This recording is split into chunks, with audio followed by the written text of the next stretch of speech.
So today we're just going to do a fun design. As you notice, I've already got the grid pattern drawn out.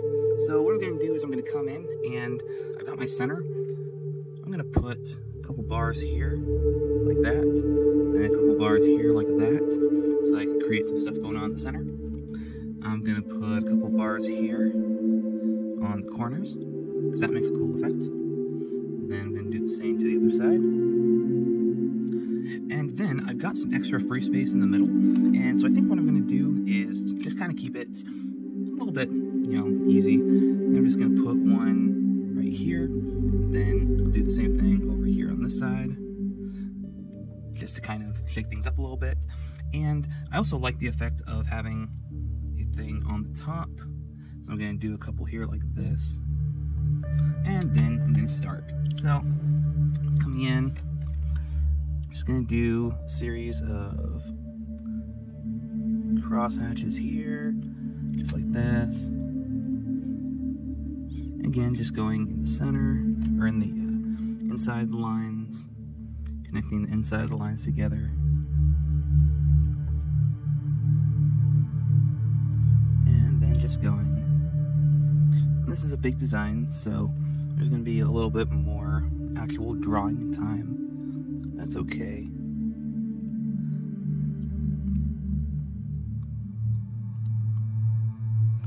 Bigger designs are sometimes harder to stay focused on, just because it's a lot of the exact same stuff over and over.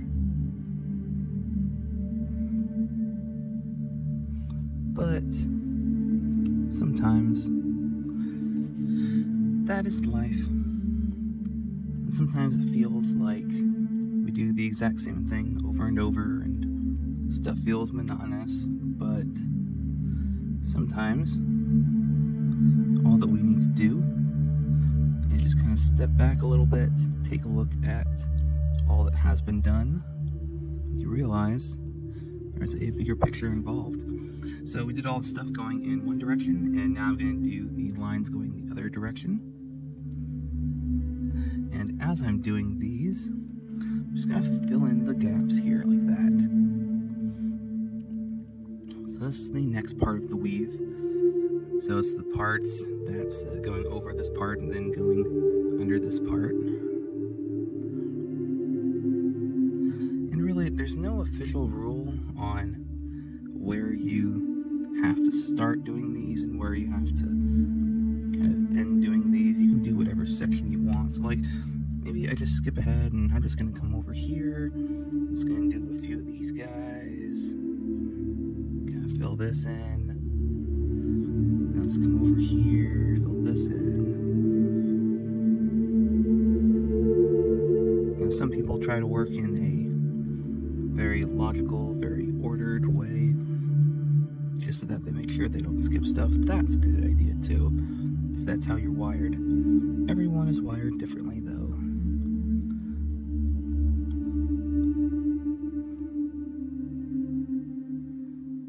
Everyone is different. And different is not necessarily wrong. Different is just different.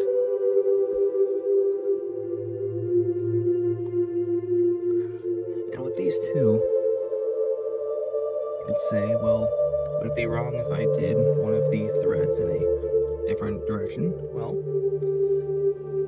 that depends on the art. There are some artists that like to actually incorporate a flaw into their work on purpose. See, I almost drew there. Almost did that.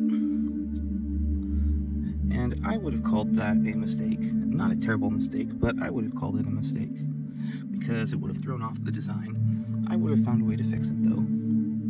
What I probably would have done, if I had drawn in here, is I would have filled in the rest of that. That way, it will all be consistent. And also, some people, they do some of these designs, and they go more asymmetrical. And that is also perfectly fine. I just enjoy the symmetry though. I find symmetry to be pleasing. both from an aesthetic standpoint and just from a kind of mental standpoint. When things are symmetrical, then they're ordered. When things aren't symmetrical, something just feels off. So I like to do my things as symmetrical as possible if I can. And if I can't, well, I go with that too. So as you're noticing, we've got all the stuff over here, but I'm just going to do a quick scan. So look at the edges. So here we've got a line here, so that's not going to get filled in.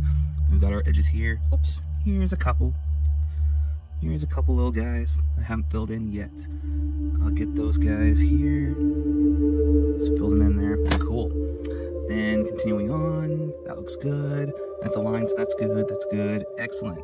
Now, I'm going to start filling in the others. So I'm going to start with the center stuff. Again, you can start kind of wherever you want.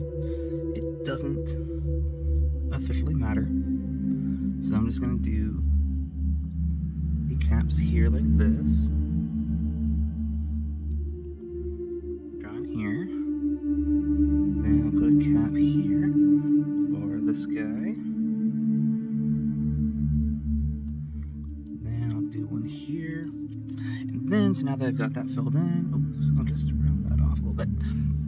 Now I'm just going to go up here, put a cap right there like that, cap right there like that, do the same thing on the other side, like that, and then I'll start going with these guys here.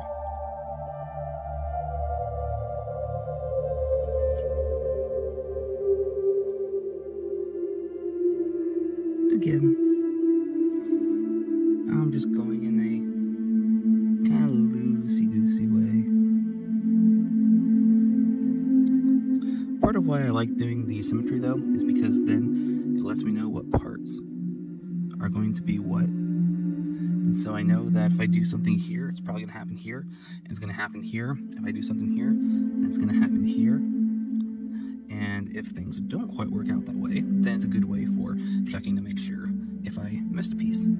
So now I got there, I'm going to go in here now. I'm just going to do this one. Then I'll just do this one. Like that. Then I'll come over here.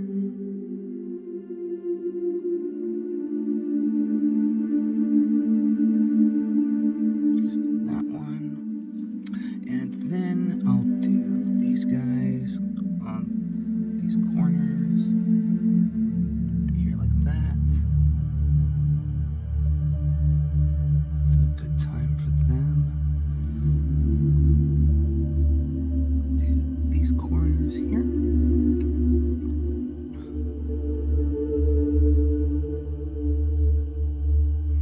And now I'm left with my kind of larger parts. So here,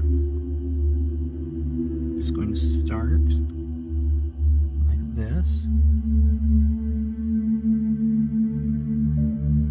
Then connect like that.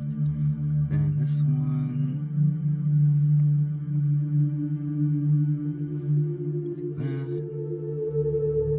And down here. Then this one.